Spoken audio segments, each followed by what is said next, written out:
नगर पालिका की निर्विरोध अध्यक्ष निर्वाचित हुई हैं। श्री जय सिंह भंडारी जी, जिनके बारे में अभी भाई विनोद जी ने बताया, महिपाल सिंह जी, कृष्णकांत कुठियाल जी, सुधीर चंद्र मिश्रा जी, रमेश भट्ट जी, ममता देवी जी,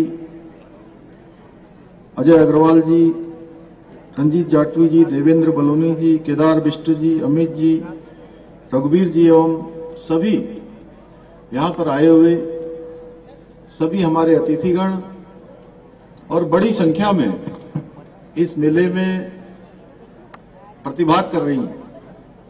हमारी सभी माताएं बहनें, सभी मेरे बड़े बुजुर्ग, सभी उपस्थित नौजवान युवा साथियों, उपस्थित पत्रकार मित्र, हमारे सभी मीडिया के सभी छायाकार बंधु और विभिन्न स्कूलों से आज के इस कार्यक्रम में प्रतिभाग कर रहे हमारे सभी छात्र एवं छात्राएं, सरकारी हमारे सभी विभागों से आए हुए सभी विभागों के प्रतिनिधिगण जो आज यहां पर इन स्टॉलों के माध्यम से अपनी सहभागिता कर रहे हैं, और स्वयं सहायता समूह की सभी हमारी बहनें। मैं सबसे पहले तो आज आप सबके द्वारा जो इस विशाल संख्या में यहां पर इस मेले में प्रतिभाग किया गया है, मैं आप सबका हृदय की गहराइयों से आप सबका स्वागत करता हूं, आप सबका अभिनंदन करता हूं। आप सबने मेरा स्वागत किया, मैं भी दोनों हाथ जोड़कर, सर झुकाकर आप सबको प्रणाम करता हूं। आज के इस अवसर पर मैं देवभूमि उत्तराखंड के महान सपूत वीर शिरोमणि माधो सिंह भंडारी जी के अद्वितीय बलिदान, साहस और उनके ऐतिहासिक योगदान को भी आज के इस अवसर पर सत नमन करता हूं। हम सभी लोग इस मेले में प्रतिभाग करने से पहले उनके स्मारक पर उनको नमन करके यहां पहुंचे हैं।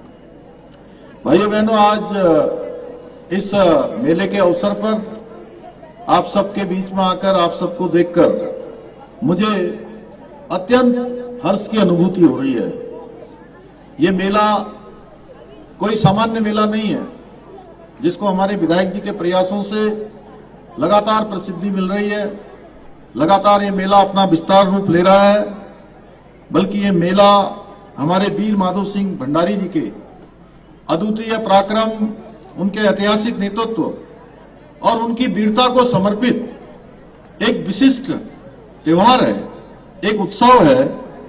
ये हमारी सांस्कृतिक धरोहर को जीवंत रखने का भी एक ऐसा प्रयास है जो हमें अपनी जड़ों से जोड़ने के साथ ही जो हमारी आने वाली पीढ़ियां हैं, हमारे बच्चे हैं, हमारे युवा हैं, नौजवान हैं, उन आने वाली पीढ़ियों को भी एक प्रेरणा देने का कार्य करेगा कि आखिर क्यों हम ऐसे वीर शिरोमणि को उनका स्मरण करते हैं, उनके नाम का मेला लगाते हैं।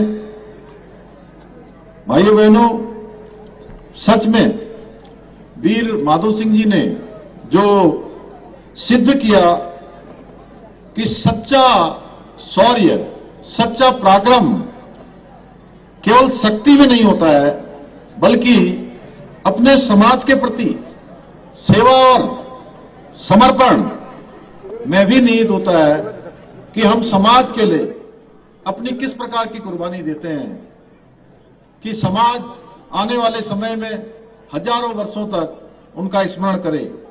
उन्होंने जहां वीर माधो सिंह भंडारी जी ने एक सेनापति के रूप में विभिन्न युद्धों में भाग लेकर दुश्मन की सेना को परास्त करने का तो काम किया ही किया, वहीं अपने त्याग से, परिश्रम से और दृढ़ इच्छा शक्ति से मलेथा में एक ऐसी नहर बनाई जो आज भी इस क्षेत्र में पानी पहुंचा रही है।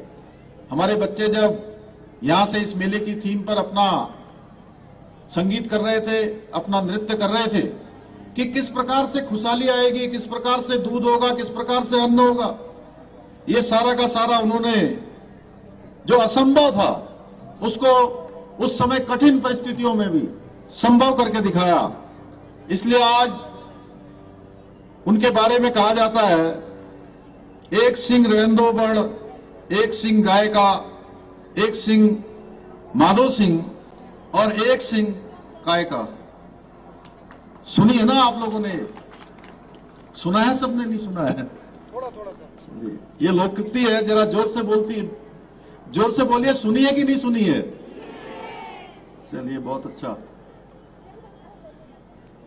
भाइयों बहनों, वीर माधो सिंह भंडारी जी ने अपने क्षेत्र की खुशहाली के लिए मेहनत से, लगन से, दृढ़ इच्छा शक्ति से, अपने परिश्रम से, त्याग से जो हमको मार्ग दिखाया था, जो एक रास्ता दिखाया था, आज हमारी सरकार भी उसी मार्ग पर चलकर प्रदेश के चहुमुखी विकास को सुनिश्चित कर रही है। आज प्रदेश के अंदर एक कोने से लेकर दूसरे कोने तक, आज शिक्षा के क्षेत्र में, स्वास्थ्य के क्षेत्र में, सड़क, पेयजल, हवाई कनेक्टिविटी सहित सभी महत्वपूर्ण क्षेत्रों में आज हर प्रकार से इनके इंफ्रास्ट्रक्चर को मजबूत किया जा रहा है। जगह जगह पर निर्माण कार्य कराए जा रहे हैं। इसके साथ ही विभिन्न योजनाओं के माध्यम से आज प्रदेश के प्रत्येक नागरिक के जीवन स्तर को बेहतर बनाने की दिशा में भी अनेक कार्य किए जा रहे हैं, अनेक निर्णय लिए जा रहे हैं। इसी क्रम में देवप्रयाग संगम पर श्रद्धालुओं के लिए 2 पुलों का निर्माण किया गया है, जिससे यात्रा में किसी भी प्रकार की कठिनाई न हो। विधायक जी लगातार इस काम के लिए प्रयासरत रहते थे। दुर्घटनाओं में कमी लाने के लिए आज पूरे प्रदेश के अंदर सड़क सुरक्षा सुनिश्चित करने के लिए जहां काम हो रहा है, वहीं जनपद टिहरी में 170 किलोमीटर के क्रॉस बैरियर का निर्माण किया जा रहा है, जिससे कि हमारे वाहन चालकों को और वाहन में बैठने वालों को, यात्रा करने वालों को, उनकी सुरक्षा सुनिश्चित की जा सके। दैवीय आपदा से क्षतिग्रस्त मोयाल गांव में त्वरित कार्रवाई करते हुए 3 दिनों के भीतर 18 मीटर का बैली ब्रिज भी स्थापित किया गया है।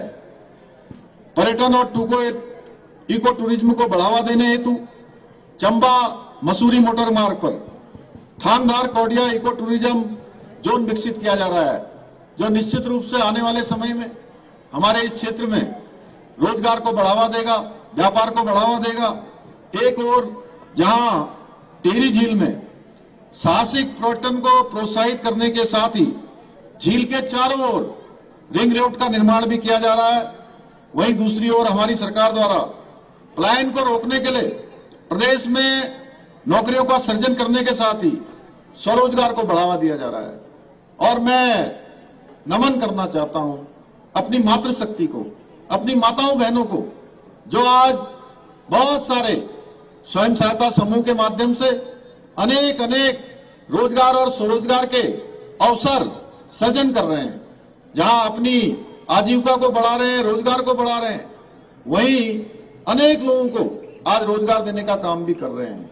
आज हमारी बहनों के द्वारा जो उत्पाद बनाए जा रहे हैं, उसकी मांग आज पूरी दुनिया में और देश के अंदर होने लगी है। अच्छे ब्रांड बनाए जा रहे हैं, अच्छे उत्पाद बनाए जा रहे हैं, चाहे वो सिलाई बुनाई के हो, चाहे वो खाने के हो, चाहे हस्तशिल्प के क्षेत्र में हो। हर क्षेत्र में आज एक नया कीर्तिमान स्थापित हो रहा है। लोगों की आजीविका बढ़ाने के उद्देश्य से हमने दुग्ध उत्पादन के क्षेत्र में, मधु उत्पादन के क्षेत्र में, कृषि, बागवानी, सुगंधित पौधों एवं फूलों की खेती हो या होम स्टे हो, इन सभी को बढ़ावा दिया जा रहा है।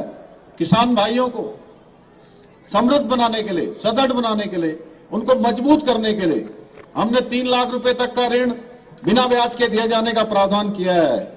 आप लोगों को जहां मैं देख रहा हूं, इस पूरे आज इस महोत्सव में बड़ी संख्या में हमारी बहनें यहां आई हुई हैं। मैं देखूं तो इसमें से कम 70 से 80% संख्या माननीय विधायक जी हमारी बहनों की है। और मुझे आप सबको ये बताते हुए खुशी हो रही है कि आज प्रदेश के अंदर हमने 1 लाख बहनों को लखपति दीदी बनाने में सफलता प्राप्त की है। हमारे प्रधानमंत्री जी ने जो लखपति दीदी योजना प्रारंभ की है, इसके साथ ही हमारी सरकार द्वारा जो हाउस ऑफ हिमालय ब्रांड जो लॉन्च किया था, उसके माध्यम से आज हमारे उत्पादों को विश्व के कोने कोने तक पहुंचाया जा रहा है। वहीं दूसरी ओर मैं आप सबको बताना चाहता हूं, सख्त नकल विरोधी कानून लागू कर हमने नकल माफियाओं पर शिकंजा कसने का काम किया है। गरीब माता पिता के बेटे बेटियों को जो न्याय नहीं मिल पाता था, इंसाफ नहीं मिल पाता था, उनकी प्रतिभा और क्षमता के साथ अन्याय होता था, पारदर्शिता के साथ परीक्षा नहीं होती थी। भाइयों बहनों, हमने उसको पारदर्शिता से परीक्षा करवाने और उनकी प्रतिभा क्षमता के साथ न्याय करने के लिए सख्त नकल का कानून लागू किया, जिसका परिणाम हुआ कि पिछले सालों में 3 सालों में हमने लगभग 19,000 से भी ज्यादा हमारे प्रदेश के नौजवान भाई बहनों को आज नौकरी देने का भी काम किया है। उनको नौकरी में जो है उनको चयन का अवसर मिला है और एक भी मामला कहीं विवादित नहीं आया, कहीं पर भी कोई कोर्ट में मामला नहीं गया। और आज पूरे प्रदेश के अंदर हमारे सभी नौजवानों के अंदर एक विश्वास पैदा हो गया है कि अगर हम अपनी तैयारी करेंगे, अपनी पढ़ाई करेंगे, हमारी प्रतिभा क्षमता के साथ, योग्यता के साथ, अब कोई अन्याय नहीं कर पाएगा। पहले के समय में हमारे ऐसे नौजवानों के साथ लगातार अन्याय होता रहा है। भाइयों बहनों, हमारी सरकार प्रदेश में सुख शांति सुनिश्चित करने के साथ ही उत्तराखंड के सांस्कृतिक मूल्य, डेमोग्राफी को सुरक्षित रखने के लिए भी हम संकल्पबद्ध होकर काम कर रहे हैं। इस संकल्प के साथ हमने प्रदेश में सख्त धर्मांतरण का कानून लागू किया है, सख्त हमने दंगा रोकने के लिए दंगा रोधी कानून बनाया है। लैंड जिहाद और थूक जिहाद जैसी जो घृणित मानसिकता है, उसके खिलाफ भी हमने कड़ी कार्रवाई सुनिश्चित की है। देवभूमि के मूल स्वरूप को बनाए रखने के लिए इसके साथ कोई छेड़छाड़ न करे, हमने वो सारे सख्त कदम उठाए हैं। भाइयों बहनों, चाहे वो प्रदेश के अंदर अतिक्रमण हटाना हो, हमने 5,000 एकड़ से भी ज्यादा जमीनें इस अतिक्रमण से मुक्त कराने का काम किया है। कहीं पर पीली चादर, कहीं पर नीली चादर, कहीं पर हरी चादर चढ़ाकर जो सरकारी जमीनों को कब्जाने का एक सुनियोजित षड्यंत्र चल रहा था, उस षड्यंत्र को पूरी तरह से बेनकाब करने का काम किया। ये अभियान हमारा आगे भी चलता रहेगा। इसके साथ साथ आप सब लोगों ने हमें अवसर दिया 2022 में हमारे प्रधानमंत्री आदरणीय मोदी जी के नेतृत्व में और